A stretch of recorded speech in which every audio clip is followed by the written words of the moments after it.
welcome back to Central Sail Online. My name's Tom. And I'm Beth. And welcome to our dining room. Yes, welcome to you guys if you're streaming in with us this evening. This is our second session of our Joseph series of Central Sail, and we are being joined by youth groups from across Aylesbury. Hello to you all, and hello if you're watching this and you're not in a youth group right now. If you'd like to be in a youth group and you're watching this stream on your own, we would love to invite you to get involved. You can check the description below and find links to register with Aylesbury Vale Youth for Christ, and then we can hook you into a youth group that you can meet up with every week. Yeah, so the plan for Central Sail Online is always, as you know, to guide you guys through parts of the Bible, because we reckon that when we open the Bible, we start to discover who God is, what He's like. We meet Jesus, we find out how to make the most of our lives, and so we love doing that with you. This evening we are in the book of Genesis, which very helpfully is the first book of the Bible, and we're looking at a guy called Joseph, and tonight we're in chapter 39. Yeah, so there'll be... Hang on. Forgot to say, if you've got a real life Bible, then grab it, but if you don't, then you can download it onto your phone. There's something called the YouVersion app, and that is in the description below. Cool. Go. So there'll be 3 sections to each evening. We will hear a Bible reading, then we'll hear some thoughts from some young people, and then it'll be over to you guys to discuss in your groups. Yeah, and then we always end in 2 ways. First thing we do is we give you a little bit of time to think about what you've thought about, and then we have a chance for the youth groups to all pray together. But if you don't normally pray, don't worry too much. We'd love for you to try it, but it's all pretty chilled if you don't want it. Cool.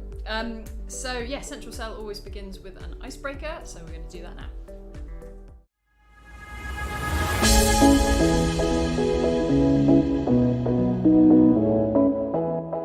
I've always thought that being granted the ability to know absolutely everything is the best wish I think anyone could ask for. If I had one wish that wasn't stating the obvious and just getting rid of COVID, I would definitely choose coronavirus to end. It would provide so many altruistic opportunities, such as knowing how to solve world hunger, how to cure cancer, how to solve economic crises. I would wish for more time so that we could help our planet with global warming. Because that's the only thing I really want, to be honest, at the moment. And also, it doesn't hurt that it could finally answer the question of whether God truly exists or not. So that's one existential crisis dealt with. That's always fun.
Hey, welcome back. Sorry if the stream went a bit funny there. I've had a bit of some Wi-Fi issues or something.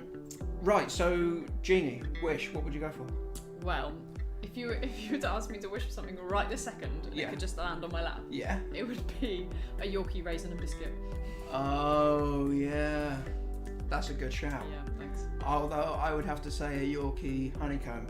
Right. Which are just so good because Do when they still exist? I don't think so, but when it melts in your mouth, it goes all spiky and delicious. Great. Oh, We should move on. oh yeah, we should. Yeah, before we go on to that. So while we're here, we are looking in the Bible in Genesis at chapter 39 this evening. Genesis at the story of Joseph. So if you've got a physical Bible and you can flip it open, I prefer that because I'm old and I like looking back at where the passage is on the page, but that's boring.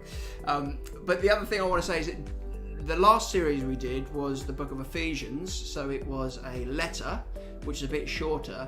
The readings that we're going to be looking at this evening are slightly longer because now that we're in Genesis, we're looking at a bigger story. So there's lots of details that we want you to be able to pick up on and understand where we're going. So it'd be super helpful to have it right in front of you.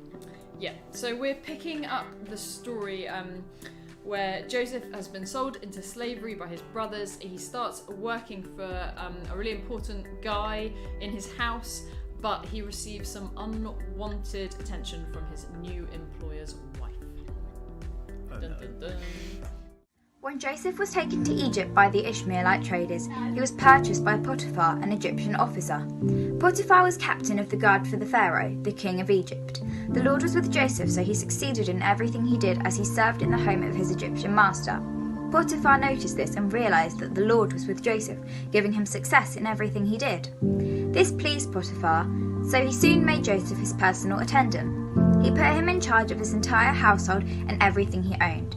From the day Joseph was put in charge of his master's household and property, the Lord began to bless Potiphar's household for Joseph's sake. All his household affairs ran smoothly, and his crops and livestock flourished. So Potiphar gave Joseph complete administrative responsibility over everything he owned. With Joseph there, he didn't worry about a thing, except what kind of food to eat. Joseph was a very handsome and well-built young man, and Potiphar's wife soon began to look at him lustfully. "Come and sleep with me," she demanded. But Joseph refused. "Look," he told her, "my master trusts me with everything in his entire household. No one here has more authority than I do. He has held back nothing from me except you, because you are his wife. How could I do such a wicked thing? It would be a great sin against God." She kept putting pressure on Joseph day after day, but he refused to sleep with her, and he kept out of her way as much as possible. One day, however, no one else was around when he went in to do his work. She came and grabbed him by his cloak, demanding, "Come and sleep with me." Joseph tore himself away, but he left his cloak in her hand as he ran from the house. Brilliant, thank you so much, Kaya. Kaya's going to be doing the readings for us this evening, so we're going to hear from her again a little bit later on. So now what we're going to do is we are going to hear some young people's perspectives on some of the stuff in Genesis, and then we're going to throw it open to you guys to discuss it in your youth groups.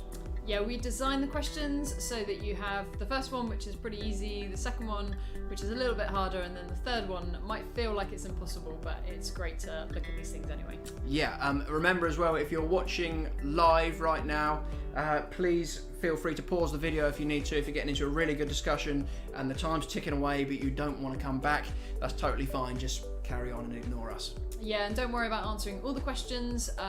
It will be up to each youth group to decide what they want to do, but your youth leader will guide you through that. Yeah, so here is a chance to think about that first little bit of Genesis in your groups.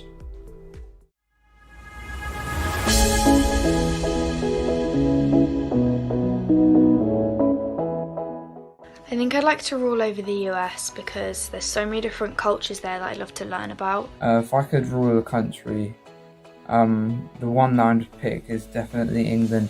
So I think for me, I'd either like to rule this country or North Korea. And so many different climates that I'd want to experience and places that I want to go to and learn. I definitely change a thing or two. Whereby I could finally put an end to such a ruthless dictatorship that they're currently experiencing. And there's also quite a few issues that I'd like to help with and resolve. I've always believed that the freedom of speech and thought is one of the most vital things in life and provides us the individuality which keeps humanity thriving.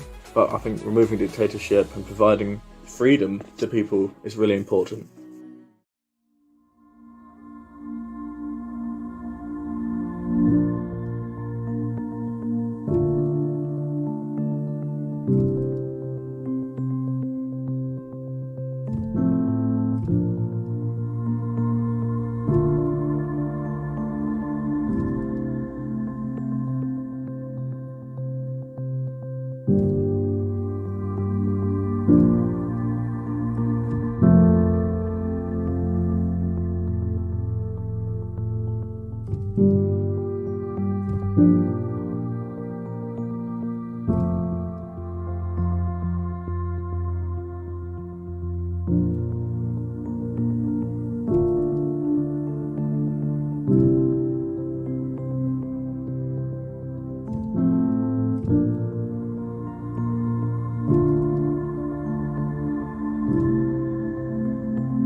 welcome back. So, are you interested in ruling a country? No, I don't think so. To be honest, I can't think of actually, if I had to rule a country, and it was like you don't have an option, I think I'd just try and do that thing where I disappear into the middle of an ocean somewhere, and I find an island, and I, proclaim it a country. So it's just like me and maybe you, and see if I can get Burger King involved somehow. I think that would be fine. But ruling a whole country, no, I don't. I'm not. No, thank you. Great. Right, we're moving on. Yeah, we better. Yeah. Here's Kaya reading the next section. When she saw that she was holding his cloak and he had fled, she called out to her servants. Soon all the men came running. "Look," she said, "my husband has brought this Hebrew slave here to make fools of us. He came into my room to rape me, but I screamed. When he heard me scream, he ran outside and got away, but he left his cloak behind with me." She kept the cloak with her until her husband came home. Then she told him her story.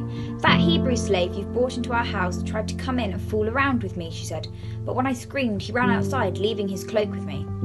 Potiphar was furious when he heard his wife's story about how Joseph had treated her, so he took Joseph and threw him into the prison where the king's prisoners were held. And there he remained. But the Lord was with Joseph in the prison and showed him his faithful love. And the Lord made Joseph a favourite with the prison warden. Before long, the warden put Joseph in charge of all the other prisoners and over everything that happened in prison. The warden had no more worries because Joseph took care of everything. The Lord was with him and caused him to succeed in all that he did.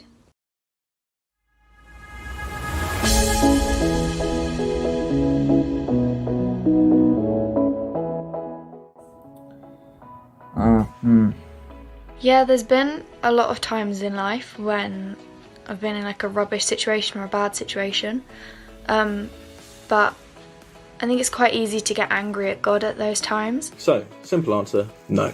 I'm not sure. I can't really think of a specific situation. But it's really rewarding when you see how God used that situation for the better. Although I was raised in church for the first 19 years of my life, bearing in mind I'm now 20, I now consider myself to be an atheist. And for his plan, and I think it helps a lot with your trust for God. For me, it has never been God who has helped me through tough situations, but instead has been the love and compassion shown to me by my friends and family, and sometimes through my own sheer will and action. Because it definitely has made me trust him more and understand that he has a much bigger and better plan for me. I think we cannot attribute every good thing that has happened in our lives to God, and to do so would render the actions of our loved ones and people in general useless. It was my friends who helped me, and them alone, not God. Just as, if I was in a hospital, it would be the doctors and nurses who brought me back to health, not some miracle by God. Yeah, I'm not sure.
God ever used a rubbish situation that you've been in?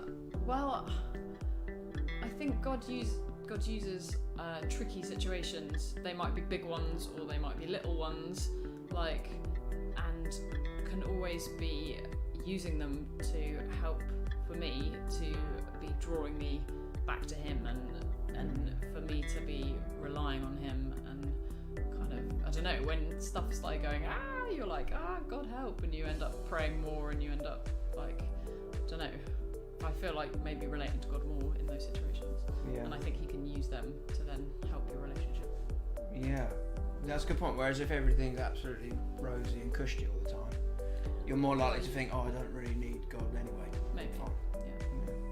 Yeah. Cool. So, so the next, we're going to move on to our next section.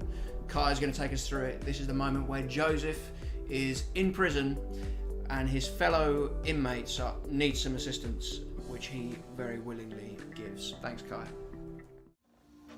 And they replied, "We both had dreams last night, but no one can tell us what they mean." "Interpreting dreams is God's business," Joseph replied. "Go ahead and tell me your dreams." So the chief cupbearer told Joseph his dream first. "In my dream," he said, "I saw a grapevine in front of me. The vine had 3 branches that began to bud and blossom, and soon it produced clusters of ripe grapes. I was holding Pharaoh's wine cup in my hand, so I took a cluster of grapes and squeezed the juice into the cup. Then I placed the cup in Pharaoh's hand." "This is what the dream means," Joseph said. "The 3 branches represent 3 days. Within 3 days, Pharaoh will lift you up and restore your position as his chief cupbearer. And please remember me and do me a favour when things go well for you. Mention me to Pharaoh so he might let me out of this place, for I was kidnapped from my homeland, the land of the Hebrews, and now I'm here, in prison, but I did nothing to deserve it." When the chief baker saw that Joseph had given the first dream such a positive interpretation, he said to Joseph, "I had a dream too. In my dream, there are 3 baskets of white pastries stacked on my head. The top basket contained all kinds of pastries for Pharaoh, but the birds came and ate them from the basket on my head." "This is what the dream means," Joseph said. 3 days from now, Pharaoh will lift you up and impale your body on a pole. Then birds will come and peck away at your flesh." Pharaoh's birthday came 3 days later, and he prepared a banquet for all his officials and staff. He summoned his chief cupbearer and chief baker to join the other officials. He then restored the chief cupbearer to his former position, so he could again hand Pharaoh his cup. But Pharaoh impaled the chief baker, just as Joseph had predicted when he interpreted his dream. Pharaoh's chief cupbearer, however, forgot all about Joseph, never giving him any thought.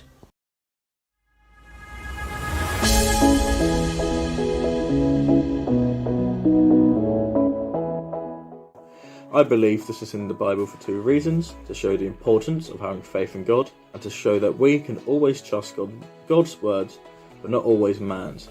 It shows how Joseph has been used for God's plan and God's purpose. I think even though Joseph was forgotten about, this story is still important. It seems almost to be saying that we should never put our full trust in man, and instead put all of our trust and faith into God.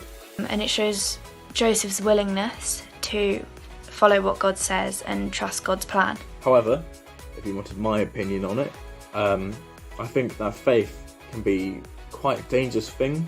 Because he thought that the butler's kindness would release him from prison, but it didn't, and that wasn't the plan that God wanted.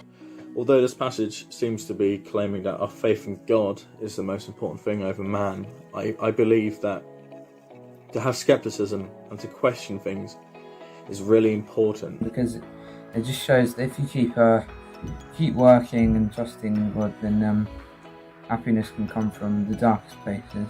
And too often when we don't know the answer, do we claim that by putting faith in God we'll be alright. You know, everyone is free to do what they believe, and if faith you believe is helpful for you and healthy for you, then keep at it.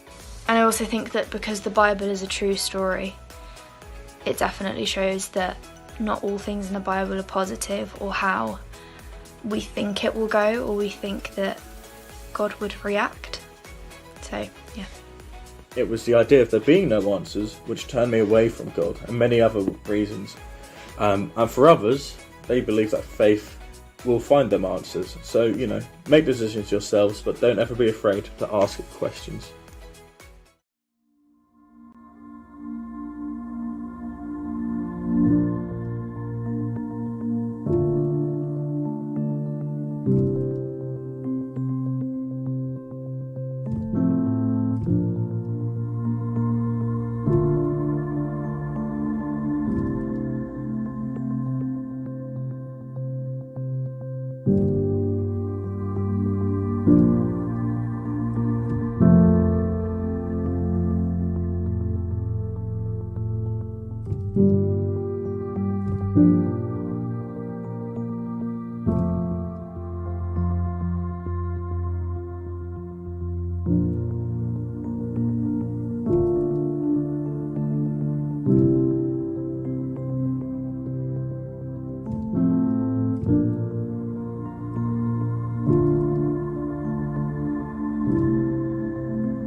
So now we are moving on to our second to last bit, where we give you guys a chance to think about something that you might want to take up, or change up, or give up. Love it. Yes, the point of this whole little section is just like 4 minutes, but we reckon that when we open the Bible and we start looking in it and find out about the character of God and how other people have responded to God, that's one of the key ways that God actually speaks to us, through what we read in the Bible and through the way that we process it with other people. And what do you think about that, and how does that actually fit in with life? So yeah, we just want to give you a bit of time to think, what is the stuff that really stuck out to me? What's the stuff I had never realised, I hadn't really seen before? What's the stuff that's really challenged me this evening? So yeah, we'd love to give you an opportunity for that. The other thing is, if there isn't anything specific and you think, well, I don't know, nothing really stuck out, it's totally fine. It doesn't matter. You're not missing anything necessarily. It's just some weeks something will really strike you, and other times it's just good to hang out and think about it anyway. But yeah, here's a little bit of time to do that together.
stuff.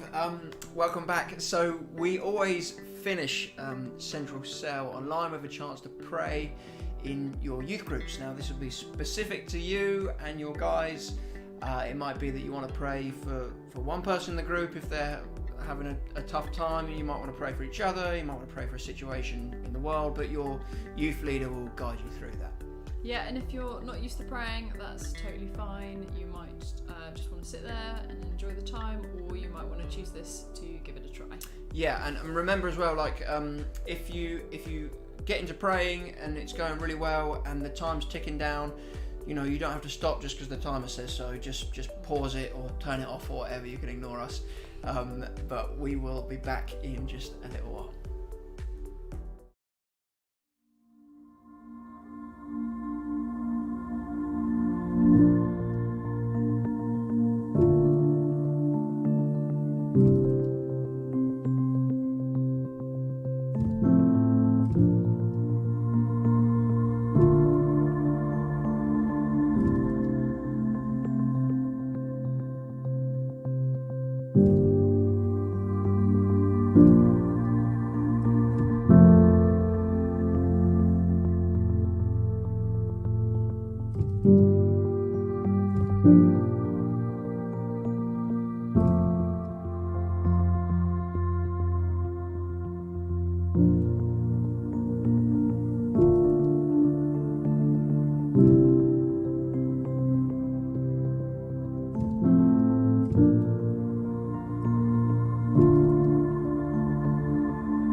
So, that's the end of our session this evening. Thank you so much for joining us. Yes, and remember, if you have been watching this on your own for some reason, you've made it all the way to the end. Firstly, how did you do that? But secondly, if that's you and you want to join in with a local youth group, that'd be amazing. You can register using the links in the description below, and we will put you in touch with a youth group who can look after you every week. Yes, next week we'll be looking at the next part of the story, so we will be looking at Genesis 41. Yep, and if you would like to answer questions for Central Cell Online, that would be brilliant. Just let your youth leader know or contact us in the office. And again, we'd love that whether or not you go to church. If you're not sure if God is real, or like Jonah, you don't believe in God at all, we still love your perspectives and we love to know what you think. So get in touch with the office. But yeah, thank you for being with us. Thank you, Jonah and Ollie and Miranda and Kaya. We will see you next week. Bye.